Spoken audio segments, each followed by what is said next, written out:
जय भीम, जय भारत, जय संविधान, नमो बुद्धाय। मैं Rohit Chauhan, singer anchor, Ambedkar nation को शुभकामनाएं देता हूं कि अंबेडकर नेशन ने बहुजन मूल निवासी, वंचित और महिलाओं की आवाज उठाने का बीड़ा उठाया है।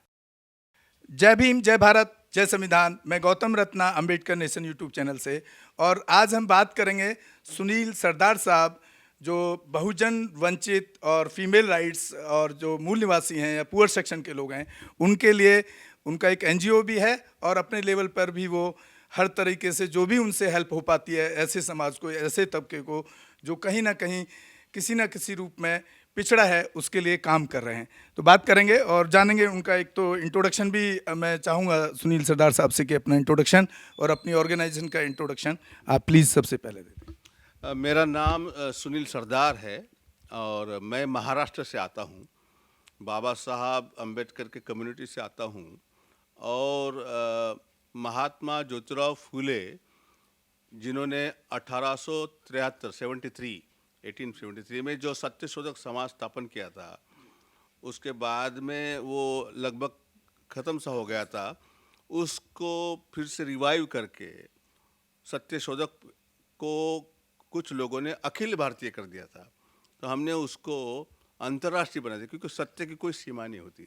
सत्य हर देश में, हर समाज में, हर रंग में, हर रूप में, हर भाषा में होता है। इसलिए महात्मा फूले का जो सार्वजनिक सत्य, यूनिवर्सल रिलीजन ऑफ ट्रूथ, उसको हमने रिवाइव करने के लिए काम करना शुरू किया और 2000 से लेके अभी तक इस पर काम कर रहे हैं। और हमारा कार्यक्षेत्र ज़्यादातर उत्तर भारत है, महाराष्ट्र से लेकर आगे, लेकिन आंध्र में भी हमारे लोग हैं, कर्नाटका में है और तमिलनाडु में कुछ लोग हैं, केरला में भी है। लेकिन मेन फोकस जो है, जिसको आप ये लोग काऊ बेल्ट बोलते हैं, मैं उसको बोलता बहुजन बेल्ट, मूल निवासी बेल्ट, उसमें काम करता हूँ। बहुत बहुत धन्यवाद। सर, एक तो मैं अपने चैनल के लिए आपसे जानना चाहूँगा, मेरी जो मुहिम है अंबेडकर नेशन, इस नाम के पीछे भी एक राज है और इसको शुरू करने के पीछे भी कई कारण हैं। बहुत सारे सोशल एक्टिविटी में बहुत सारे जिनको बहुजन मीडिया कहा जाता है, या बहुत सारे ऐसे चैनल काम कर रहे हैं जो लोगों की आवाज़ उठाने की कोशिश कर रहे हैं। बट मैं देखता हूँ कि उस पर लाइक जो बाबा साहब जो चाहते थे, बुद्धिज्म की जो विचारधारा, उस पर बहुत ज़्यादा अच्छा काम मैं नहीं देख पाता हूँ। एक तो ये कारण था। दूसरा एक बहुत बड़ा कारण है कि बाबा साहब का जो लिटरेचर है, वीपी सिंह गवर्नमेंट ने जब शताब्दी अनाउंस किया बाबा साहब का, तो जो लिटरेचर था वो 22 बुक के रूप में जो लिटरेचर प्रिंट हुआ, तो वो जो दूसरी सरकार आई उनमें भी प्रिंट होता रहा, रिप्रिंट होता रहा, लोगों तक पहुंचता रहा, लोग पढ़े और जागरूक भी होना शुरू हुए। लेकिन भाजपा सरकार ने वो लिटरेचर को बंद करने का काम किया। तो वो लिटरेचर को मैंने 2 साल मैंने जो डॉक्टर अंबेडकर फाउंडेशन डिपार्टमेंट जो बनाया गया, जो बाबा साहब की जन्म शताब्दी के लिए, उसको बात किया नहीं मिला। फिर मैंने कहीं से 2 बुक, कहीं से 4 बुक, पूरा 22 लिटरेचर मैंने अरेंज किया। मैं उस पर काम करने की कोशिश ज़्यादा कर रहा हूँ, क्योंकि मुझे कहीं ना कहीं लगता था कि एक तरफ तो ये भाजपा गवर्नमेंट बाबा साहब के जो स्मारक बनाती है, 5 जो इन्होंने स्मारक घोषित किए हैं, और एक तरफ लिटरेचर को बंद कर देती है। तो ये मुझे समझ नहीं आया। इससे मुझे पीड़ा हुई कि जब लोग बाबा साहब को पढ़ेंगे नहीं तो जानेंगे कैसे और बदलाव कैसे आएगा। वो खाली उनके स्मारक बनाने से तो बदलाव नहीं आएगा। तो एक हो सकता है कि वो वोटिंग स्टंट हो, कि भाई एक बहुजन कम्युनिटी में मैसेज आए कि बाबा साहब को किसी ने एस्टेब्लिश नहीं किया, हम कर रहे हैं। लेकिन आप कर रहे हैं तो फिर आप लिटरेचर को क्यों दबा रहे हैं? तो आपको मेरी ये मुहिम कैसी लगती है? मेरे चैनल के थ्रू जो मैं ये काम कर रहा हूँ और इस पर पूरा ईमानदारी से काम कर रहा हूँ, ये अंबेडकर नेशन चैनल के थ्रू, आप इस मुहिम के बारे में आप जरूर अपनी राय रखें। मैं तो पहली बार आपको तहे दिल से बधाई देता हूँ सत्यशोधक समाज की ओर से, कि आप बाबा साहब के लिटरेचर को घर घर तक पहुंचाने में लगे हैं। और मुझे इससे कबीर की बात आती है, शब्द शब्द सब कोई कहे, शब्द के हाथ न पाओ, एक शब्द औसत करे, एक शब्द किरघाओ। शब्द की महिमा को आपने जाना है। मनुवाद, पंडितवाद, ब्राह्मणवाद, ये मूर्तियों पे विश्वास करते हैं। ये पत्थर में तो जान डाल सकते हैं, लेकिन आदमी को पत्थर बना देते हैं। सर कुछ बहुजन से रिलेटेड कुछ मुद्दों पर बात करेंगे। आपने कई सारे ऐसे इशूज़ पर हम बात करेंगे क्योंकि आप बहुत बुद्धिजीवी हैं और बहुत समाज के लिए काम कर रहे हैं, तो ऑब्वियसली कि हो सकता है कि मुझसे भी ज़्यादा आपको नॉलेज समाज से रिलेटेड, इस कम्युनिटी से रिलेटेड है। हम अभी जैसे लेटेस्ट हम कोरोना की बात करते हैं, कोविड की बात करते हैं, तो मुझे ये समझ नहीं आ पा रहा है आज तक कि मेरे पास पूरे ऑल इंडिया से जो लोग मेरे चैनल से जुड़ते जा रहे हैं, जो मेरा व्यूअर्स है, वहाँ से इस तरह के कंप्लेंट्स आ रहे हैं कि वो कोरोना में एक तरफ तो लॉकडाउन है कि आप अगर घर से बाहर निकलेंगे तो आपके ऊपर एक तरीके से एक देश में एक महामारी फैलाने का केस लगाया जाएगा, लाइक देशद्रोह टाइप। तो इस पीरियड के अंदर, इस टाइम के अंदर बहुजन महिलाएं, दलित महिला कह लीजिए, बहुजन कह लीजिए, वंचित कह लीजिए या मूल्यवासी कह लीजिए, बात एक ही है। और जो बहुजन लोग हैं, जो मूल निवासी लोग हैं, उन पर अत्याचार बहुत ज़्यादा बढ़ा है और पुलिस कार्रवाई नहीं कर रही है। ऐसा मैं बहुत सारे केसेस को मैंने हैंडल किया है और कर रहा हूँ अभी भी। तो इसको आप किस तरह से देखते हैं कि ये क्यों हो रहा है? क्या लॉकडाउन सिर्फ उन एक प्रॉपर एक कम्युनिटी के लिए है क्या? अगर देशद्रोह के, तो उन पे क्यों नहीं लगता? आप इसको किस तरह से देखते हैं? मैं देख रहा हूँ कि कोरोना के आड़ में मनुवाद को और मजबूत किया जा रहा है। इसका कारण ये है कि जब भी पुलिस या प्रशासन है, ये अपर कास्ट या एफ्लुएंस लोगों के बीच में उनकी रक्षा का काम करता है, लेकिन दलित और ओबीसी और ये लोगों के वो उनको दबाने का काम करता है। क्यों? कि इनको एक लाइसेंस मिल गया है कि कोरोना है, लेकिन कोरोना में इनके अधिवेशन होते हैं, इनके एमएलए खरीदी फरोख्त हो सकती है, ये कहीं भी जा सकते हैं, भूमि पूजन करा सकते हैं, भला ही वो उसके पुजारी को कोरोना क्यों न हो, लेकिन ये अपने काम में बाज नहीं आएंगे क्योंकि सत्ता और सरकार उनके पास में है। हमारे पास में तो सिर्फ हमारी संख्या और हमारा विचार है। इस विचार को सप्रेस करने के लिए कोरोना का हथियार बना के अम्बेडकरवाद को, बहुजनवाद को, वंचितवाद को दबाया जा रहा है और इस दबाने के चक्कर में ये एक्सपोज हो रहे हैं। दुनिया के सामने भारत देश आज एक्सपोज हो गया है। अमेरिका, इंग्लैंड और मैं जो जिनसे संपर्क में हूँ, उन्होंने देखा है कि इस देश संविधान से नहीं चल रहा अभी, ये सही में चल रहा है इस देश मनुवाद से, मनुस्मृति से चल रहा है। और मनुस्मृति में मुसलमानों के लिए एक न्याय, दलितों के लिए एक न्याय, पंडितों के लिए एक न्याय। अभी वो कर्नन की केस देखा होगा आपने, जस्टिस, तो उनको तो 6 महीने के लिए दबा दिया, इनको माफ़ी मांगने के लिए 3-3 बार रिक्वेस्ट कर रहे, ये बढ़ रहे। जब इनकी जब सत्ता आती है, इनका जब इशू होता है तो वो जल्दी कोर्ट पे आ जाता है। हमारे तो सालों की चलते नहीं। अभी मैं लेटेस्ट एग्जांपल सुशांत राजपूत, अरे एक एक्टर मरा है, ठीक है, हमें भी दुख है, किसी की हत्या होना या किसी का सुसाइड कर लेना तो कहीं ना कहीं वो सिस्टम का शिकार है, आई एग्री विद, बट ऐसे हजारों लोग हर महीने या हर दिन कई सौ लोग पूरे देश के अंदर बहुजन समाज के लोग मजबूर होकर के सुसाइड कर लेते हैं या जातिवादी आतंक के शिकार होते हैं। उस पर सीबीआई कहाँ चली जाती है? उस पर सीबीआई क्यों नहीं सवाल करती है? वो वैसे केस सीबीआई के पास क्यों नहीं जा पाते हैं? इसके पीछे क्या? इसी के पीछे ये तो ये बोल रहे थे हम लोग कि भाई इस देश में संविधान नहीं चलता, संविधान को तुम पर लगाया जाता है। जो संविधान को संभालने की जिम्मेदारी अब दलितों की है, अम्बेडकरवादियों की। हम तो मनुस्मृति चलाएंगे और वो चल रहा है, और वो दिमाग में मनुस्मृति है और मुंह पे संविधान है। बाबा मुंह पे जय भीम है और अंदर में मनु बैठा है, और इसको ऐसे नहीं हो सकता। बाबा साहब ने इसके लिए रास्ता भी दिया, और वो रास्ता था कि भाई हिंदुत्व जो है, यो मनुवाद जो है, ये जहर है, ये कभी अमृत नहीं हो सकता, इसको छोड़ना पड़ेगा, उसको फेंकना पड़ेगा। बिना इसके फेंके, इसमें छोड़े, ये देश प्रगति नहीं करता। जब तक अगर जातवाद का, मनुवाद का सामना हम यहाँ नहीं कर सकेंगे, तो उस वक्त उन्होंने चचाया था अंग्रेजों को भी, अगर तुम यहाँ नहीं करेंगे तो ये दुनिया की बीमारी बन जाएगी, और लगभग लग रहा है कि दुनिया की बीमारी बन रही है। जो फ्लॉयड का जो केस हुआ अमेरिका में, इसका कारण क्या है? ये हाँ, श्वेत वाला जो, हाँ, तो वो अभी ये कोरोना के आड़ में सुशांत का तो केस ले लिया उन्होंने, लेकिन हमारे हमारे दलित बहन जो जिसको अत्याचार किया आजमगढ़ में, उनके लिए कुछ नहीं करेंगे। या कोई दलित जो अपनी लड़की मारी गई पासवान की वहाँ बिहार में, उनके लिए कुछ करेंगे क्योंकि योगिता लड़की हाँ डॉक्टर को बुलंदशहर में मार दिया। जबरदस्ती शादी के चक्कर में जबरदस्ती मेरे से शादी कर, सीनियर डॉक्टर था कोई, और उसको भी मर्डर कर दिया। तो ये तो आप तो देश के सामने कोरोना ने अखिल बहुजन समाज के सामने ये रखा है कि सही में बाबा साहब के संविधान को दबाया जा रहा है। यहाँ एक संविधान नहीं, यहाँ दो विधान चल रहे हैं, एक मनु का विधान और एक संविधान, और संविधान के ऊपर मनु का विधान हावी है।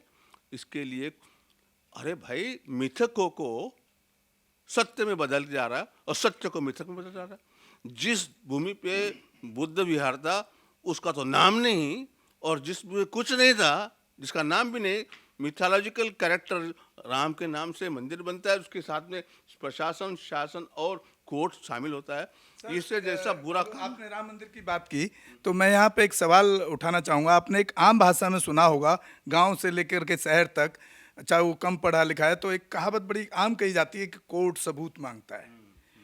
तो जो बाबरी मस्जिद का जो फैसला आया है, राम मंदिर वर्सेस बाबरी मस्जिद, और राम मंदिर वाले वर्ग को ज़मीन दे दी गई, तो उसमें मैंने अगले दिन पूरा वो न्यूज़ को पढ़ा है, पेपर में भी पढ़ा है और डिसीजन भी पेपर के थ्रू पढ़ा है मैंने। तो उसमें साफ लिखा है कि वो कहीं से प्रूव नहीं होता है कि राम मंदिर बाबर ने तोड़ा था, कोई प्रूव नहीं कर पाया उस चीज़ को, तो प्रूव तो मिले नहीं। तो फिर ये किसके तहत ये फैसला कोर्ट ने दे दिया गया? और ख़ास तौर से मेरा एक सवाल इसी के साथ मैं जोड़ देता हूँ कि उसमें जो लोग इन्वॉल्व थे, जो क्रिमिनल हैं लोग, जिन्होंने उस टाइम मस्जिद को तोड़ा, बाबरी मस्जिद को तोड़ा, उनको कोर्ट ने दोषी माना है। उसमें न्यूज़ में पढ़ा हूँ अगले दिन, और उनके ऊपर फैसला कोर्ट अभी तक नहीं ले पाई है। और राम मंदिर का फैसला पहले सुना देते, जबकि केस पहले से जो वहाँ जो क्रिमिनल लोग थे, जिन्होंने एक धार्मिक आस्था चाहे वो किसी भी वर्ग की थी, उसको खत्म करने का काम किया, उनको कोर्ट वो मान रहा है, उनको दोषी मान रहा है, उनको सजा नहीं देता है। और राम मंदिर का फैसला आप इसको किस तरह से देखते हैं? ये आज का प्रॉब्लम नहीं है, ये प्रॉब्लम तो बहुत पहले से है कि प्रशासन और शासन जिसकी सत्ता होती है, जिस समाज की सत्ता होती है, वो अपने बाजू से इसका इस्तेमाल करता है। अब आपको उदाहरण दे, ईसा मसीह के बारे में, ईसा मसीह के ऊपर केस लगाया कि भाई ये तो क्या बोलते हैं, इसने सीजर के साथ में, रोम के साथ में गद्दारी की है, और ये अपने आप को खुदा का बेटा कहता है, और उसकी एक भी उसका प्रूव नहीं हुआ। फिर भी लोगों के दबाव में, आस्था के चलते, पंडितवाद के दबाव में उसको, यहाँ तक कि जज ने भी अपने हाथ धो दिए थे, पायलट ने, तो भी उसको सूली पे जाना पड़ा। तो आज का नहीं, और यही बात होगी, वहाँ ना राम मंदिर था, ना वहाँ बाबर का कुछ है, कुछ नहीं मिलता, लेकिन लोगों की आस्था है, हमने लोगों को ठहरा। तो ये सरकार मिथकों को सत्य में बदलने के लिए और सत्य को मिथ में डालने के लिए आमदा है। सर, दूसरा मेरा सवाल बाबा साहब भीमराव अंबेडकर से रिलेटेड है, जिनके हम फॉलोअर भी हैं, मैं तो हूँ और आप भी, मैं देख रहा हूँ तो आप भी हैं। तो बाबा साहब ने दो बड़े हिंदुज़्म में सुधार करने के लिए दो कोशिश किया था, बहुत बड़े। एक तो आपको याद होगा कि काला राम मंदिर प्रवेश उन्होंने किया, तो उनका मैं जो समझ पाया हूँ, उनका मकसद काला राम मंदिर प्रवेश करने का मतलब मंदिर जाने का नहीं था, मंदिर में इज्जत पाने का नहीं था। वो मकसद जो था बाबा साहब का, जहाँ तक मैं समझता हूँ कि वो ये था कि भाई हिंदू धर्म के अंदर जो जातिवादी सिस्टम है, जातिवादी आतंकवाद है, ये हिंदू धर्म में ख़त्म हो जाए। तो हम वैसे ही फिर दूसरा उन्होंने अपना चावदार तालाब वाला आंदोलन किया, जहाँ पानी नहीं पीने दिया जाता था। तो ये जो सुधार थे, उससे उनको रेस्पेक्ट के लिए नहीं किया था। उन्होंने कहा था मेन जो मकसद था, मुझे जो लगता है कि इस हिंदू धर्म के सुधार हो जाए और इसमें कास्टिंग जो सिस्टम है वो खत्म हो, लेकिन वो नहीं हुआ। ऐसा नहीं था। अच्छा जी, कि बाबा साहब ने बोला कि भाई हम हिंदू धर्म छोड़ते हैं, हमारे इसको नहीं नहीं बाबा साहब हम कैसे छोड़ेंगे। उस वक्त के उसके अनुयायी बोल रहे थे हम कैसे छोड़ सकते हैं। और ठीक है, बोले नहीं छोड़ सकते, चलो हम काला राम मंदिर चलते हैं। तो काला राम मंदिर हाँ, जब तुम मंदिर में घुसने तुमको नहीं देते तो तुम उसमें रहना चाहते हो। फिर उसने बोला कि जहाँ कुत्ता बिल्ली पानी पीते हैं, चलो वहाँ वहाँ पानी वहाँ चल कर देखते। तो ये दोनों भी आंदोलन अपने लोगों के, खुद के, बहुजनों के या दलितों के आँख खोलने के लिए किए। जब उनको पत्थर मारे, खून बरसा, जब उनको पता लगा, तब बोले बाबा साहब अब हम धर्मांतर के लिए तैयार हैं। तो आप इसको किस तरह से देखते हैं कि बाबा साहब ने फिर जब ये हादसे हुए उनके साथ, तो बाबा साहब ने अनाउंस कर दिया कि मैं हिंदू धर्म में पैदा हुआ, ये मेरे बस की बात नहीं थी, लेकिन मैं हिंदू धर्म में मरूंगा नहीं। और 14 अक्टूबर 1956 को बाबा साहब ने बुद्ध धर्म की दीक्षा ले ली। लेकिन अब किस रूप में देखते हैं आप? आज कितने लोग ऐसे हैं, क्योंकि मैं बहुत सोशल प्लेटफॉर्म पर काम कर ही रहा हूँ, अगर मैं किसी से पूछता हूँ कि बाबा साहब की 22 प्रतिज्ञाएं उन्होंने एक रूल्स के रूप में दे दी थी आपको कि आप इनको फॉलो करेंगे तो आप समझ लीजिए आप बुद्धिज्म आपने अडॉप्ट कर लिया। तो क्या कारण है कि मैं जो देख पा रहा हूँ कि कहाँ तो बाबा साहब ने उस टाइम 7-8 लाख लोगों की संख्या बताते हैं जो लोगों ने बुद्ध की दीक्षा ली। मैं महाराष्ट्र भी घुमा हूँ, जो उस टाइम बुद्ध की दीक्षा लिए वो वापस आज हिंदू धर्म में मैं उनको देखता हूँ। और दूसरी बात कि एक तरफ सामाजिक आंदोलन में बहुजन समाज ने प्रोग्रेस किया कि लोग अवेयर हो रहे हैं, और आर्थिक रूप में भी अवेयर हो रहे हैं और शैक्षिक रूप में भी। लेकिन अगर हम बुद्ध धम्म की बात करते हैं, बाबा साहब के देह धम्म की, तो उस तरफ लोगों का मुझे कहीं बहुत ज़्यादा काम नहीं दिखता है। तो इसके पीछे क्या, हम अपनी कमियों पे बात कर रहे हैं। अभी तक तो हम ब्राह्मण और इनको कोसते हैं, उनकी मानसिकता को कोसते हैं, हम कहाँ खड़े हैं? तो ये समाज उस चीज़ को आज भी कहीं ना कहीं मैं समझता हूँ कि उसके जो बाबा साहब ने प्लेटफॉर्म दिया उस पर सही से काम नहीं कर। बाबा साहब ने विशेषकर 3-4 बातों पर काम किया। एक तो सामाजिक, दूसरा था आर्थिक, तीसरा था पॉलिटिकल और चौथा था आध्यात्मिक।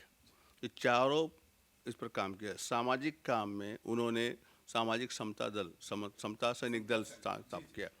आर्थिक में उन्होंने ये दल बनाया था, पार्टी जो उत्तर प्रदेश में इलेक्शन लड़ी थी। नहीं, आरपीआई नहीं, आरपीआई तो बाबा साहब मरने के बाद उसको आइडिया थे आरपीआई। उसके पहले वो मजदूर पार्टी थी। अच्छा, मजदूर। तो वो राजनीतिक, हाँ। और फिर उन्होंने राष्ट्रीयकरण जमीन का, भूमि का, इसके लिए आर्थिक का ये मुद्दा दिया था। और आध्यात्मिक में उन्होंने बुद्ध धर्म को ये किया था। तो ये इस पर काम नहीं हुआ, जो कि ये सबसे पहले महत्व का काम है हमारे लिए। हमारे वजूद को बचाने के लिए, हमारे सम्मान को बचाने के लिए हमारी आध्यात्मिक नींव मजबूत होना चाहिए। उस पर काम नहीं हुआ। बाबा साहब ने वो काम करने के लिए 35 में घोषणा की और 56 में उन्होंने धर्मांतर किया। तब तक वो तैयार रहे, क्योंकि लोग तैयार नहीं थे ना। जैसा मैंने कालाराम को बताया, वैसा आज भी लोग राजनीति तो करेंगे समाज के नाम से, अर्थ भी कमाएंगे समाज के नाम से, लेकिन जब कल्चर, आध्यात्मिकता का बात आता है तब वहाँ मुकर जाएंगे। वहाँ बाबा, हमारी बहन मायावती बोलेंगी, मैं धमकी देती, मैं बौद्ध बन जाऊंगी, मैं बौद्ध बन जाऊंगी। अब तुम है कौन आज? तो हिंदू है क्या? तो अछूत है ना। तो फिर क्यों? तो ये जो बातें हैं ना, ये राजनीति के लिए इस्तेमाल करने की बात है। सही बात है कि हमारे वजूद को, हमारे सम्मान को बचाने के लिए बाबा साहब ने जो रास्ता आखिरी कर था, मरने के पहले महीने के पहले जो दिया था, वो रास्ते पे काम नहीं हुआ है। और जो हुआ है वो ब्राह्मणवाद को देख के हुआ। उनका पंडित तो हमारा भी सुनील सरदार साहब, मैं अपना एग्जाम्पल जरूर देना चाहूँगा। मैंने 1998 के अंदर बुद्धिज्म की दीक्षा ली और करीब 4 से 5 हज़ार मेरा गेस्ट था। और उस गेस्ट में मैंने खास तौर से स्पेशली मनुवादी लोगों को बुलाया कि वो देखें कम से कम कि ये बंदा कर क्या रहा है, कि इनको एक चोट पहुंचाना जरूरी है कि आपके सिस्टम से त्रस्त होकर के हम आज मजबूर हैं। जो बाबा साहब ने किया था, हाँ जी, वही तुमने किया। या तो और वो काम कहाँ तक आया अभी? हाँ, वो काम पे काम नहीं हो रहा है। तो इसके पीछे क्या कारण है? इसके पीछे हमारी गुलामी, मानसिक गुलामी है, हमारी आर्थिक गुलामी है। कहीं इसके पीछे जो मुझे लगता है, कभी कभी कुछ लोग ऐसा बोलते हैं कि अगर हम बुद्धिज्म अपना लेंगे तो जो रिजर्वेशन आपको मिला है गवर्नमेंट जॉब से, एक जहां आपको एक आर्थिक सपोर्ट भी मिलता है और घर मजबूत होता है, वो उससे छीन लिया जाएगा। इसके पीछे ये कारण तो नहीं है? नहीं, बिल्कुल नहीं। वो तो बुद्धिस्ट लोगों को तो मिलता ही है, आरक्षण तो मिलता है, उसमें कोई प्रॉब्लम जी। देखिए, सुनील सरदार साहब ने एक बहुत अच्छी बात बताई है कि जो बुद्धिस्ट अगर आप कन्वर्टेड हो जाते हैं तो आपका जो रिजर्वेशन है वो कायम रहेगा। तो आपको बुद्धिज्म अडॉप्ट करने में मेरे हिसाब से कोई दिक्कत नहीं है। और अभी आप लेटेस्ट देख रहे हैं एक मुद्दा भी प्रशांत भूषण का, उस पर आपने पढ़ा होगा अपडेट कि मतलब किस तरह से कोर्ट काम कर रहा है? नहीं, कोर्ट को तो दबोच लिया गया है। हमारे जज भी, अरे मैं थोड़ी बोल रहा हूँ, वो तो 4 जज बाहर आके बोल के गए हैं प्रेस कॉन्फ्रेंस करके, तो मैं वहाँ हाजिर था। तो मैं कहना चाहता हूँ कि जो कोर्ट ने बता दिया, प्रशासन ने बता दिया, यहाँ तक कि फॉरेन मीडिया ने बता दिया और हम लोग देख रहे हैं, तो ये दबोच लिया गया। बाबा साहब का संविधान और बाबा साहब का ये लोकशाही तंत्र, ये दबोच लिया गया है और इसको बचाने का काम अब तुम्हारा मेरा है। और हम निहत्ते हो गए हैं, हम साधनहीन हो गए, अर्थहीन हो गए, लेकिन हमारी हिम्मत नहीं आ रही। बाबा साहब अकेले थे, वो भी हिम्मत नहीं आ रहे। हम लोग जीतेंगे क्योंकि हम सत्य की तरफ से हैं। आपको एक अपना अभी लेटेस्ट उदाहरण मैं आपको अपना दूंगा। खुद मेरी प्रैक्टिकल लाइफ का भी मेरे साथ हुआ है ये 6 महीने तक, कि मैं रेंट पे रहता हूँ। अभी मेरे पास अपना घर नहीं है दिल्ली के अंदर। तो मैं जब एक घर में रह रहा हूँ काफ़ी सालों से, तो वो बोलते हैं आप हमारा घर खाली कर दो। तो जब मैं दूसरा घर ढूंढने जाता हूँ तो वहाँ पर मैं एक कंडीशन लगाता हूँ अपना कि भाई मैं डॉक्टर अम्बेडकर फॉलोअर हूँ, बुद्धिस्ट हूँ। तो आपको हैरानी होगी कि मुझे रेंट पे घर नहीं मिलता 6 महीने तक। जब हम जाते हैं तो किराया भी फाइनल हो जाता है, सब कुछ फाइनल हो जाता है, और जब उसको बोलते हैं कि भाई मैं अम्बेडकर फॉलोअर हूँ और बुद्धिस्ट हूँ, तो वो इनडायरेक्टली मुझे मना कर देते हैं। तो आप देखिए कि जो मनुवादी मानसिकता के लोग हैं, अगर वो डायरेक्टली मना करेगा तो मुझे पता है मैं तो अवेयर हूँ, मैं SC/ST केस में उसको 6 महीने तक तो जमानत ही नहीं हुआ, SC/ST केस लगा दूंगा। इनडायरेक्टली मना कर देता है। इस तरह की चीज़ों को आप किस तरह देखते हैं और इसमें हम कैसे इसको रिवाइवल कर सकते हैं? इसको तो एक ही बात कर सकते हैं, इसका जवाब है रिकन्सिलेशन, मेल मिलाप। मुसलमानों से दोस्ती बढ़ाओ, ईसाइयों से दोस्ती बढ़ाओ, आदिवासियों से दोस्ती बढ़ाओ, जो OBC जो एनलाइट है उनसे दोस्ती बढ़ाओ। जब तक आप रिकन्सिलेशन नहीं करेंगे, आप अकेले नहीं लड़ सकते। आप अपने समाज को छोड़ के बाकी समाज के लोगों को जो अपने इर्द गिर्द विचार के बहुत नज़दीक है, उनसे दोस्ती बढ़ाओ। यही उसका जवाब है, क्योंकि कानून ये नहीं कर सकता। सरदार साहब, मैं इस पर अभी एक फिल्म बना रहा हूँ कि आज भी जातिवाद आज भी क्यों। ये सिचुएशन का रूप बदला है सिर्फ। आपको याद होगा बाबा साहब भीमराव अंबेडकर जब बड़ौदा के जो महाराजा गायकवाड़ ने जब उनको स्कॉलरशिप दिया था, जब वहाँ रहने आए थे तो उनको उनका सामान फेंक दिया गया, रहने के लिए जगह नहीं मिल रही थी। तो आप देखिए, वो तो चलो भाई उस टाइम कास्टिज्म था, कॉन्स्टिट्यूशन लागू नहीं था। आज तो कॉन्स्टिट्यूशन लागू है, बराबर का अधिकार है। तो मैं इसी मुद्दे पर कि आज भी वही सिचुएशन, सिर्फ उसका रूप बदला है, कहीं ना कहीं आपके साथ, आपके परछाई के पीछे और आपके साथ कहीं ना कहीं चल रही है। उससे उस वक्त तो व्यवस्था अच्छी थी, आज बुरी है उससे, क्योंकि उस वक्त जो शासन में थे अंग्रेज थे, वो कानून और व्यवस्था को मानने वाले लोग थे। यहाँ तो कानून को धिजाए उड़ाने वाले लोग राज कर रहे हैं भाई साहब। तो इनसे कोई अपेक्षा मत करिए, क्योंकि ये कुछ करने वाले नहीं, ये तो संविधान को तोड़ने में, मनुवाद को लगाने में लगे वाले।